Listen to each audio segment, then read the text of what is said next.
Se mi pa zdi, da je ključno tukaj, da povežemo ljudi, da damo zahvalo kmeticam in kmetom, ki obdelujejo to našo zemljo, ki preskrbujejo nas s hrano, ki skrbijo za okolje okrog nas, zato da se lahko lepo s kolesom zapeljemo, zato da lahko gremo v naravo in uživamo in zato jim res izrekam eno zahvalo. Ta sejem kot taka, omenili ste dom, omenili ste turizem, to sta nekako bi rekel res te družinske, izvira iz družinskih kmetij,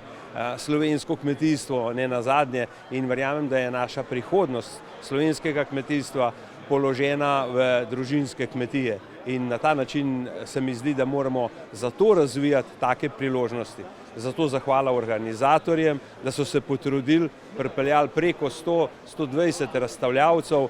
z vseh treh področij in to samo kaže, da je ena skupina zagnanih ljudi naredi veliko zgodbo za kraj in pa seveda predvsem za ljudi, ki tukaj živijo.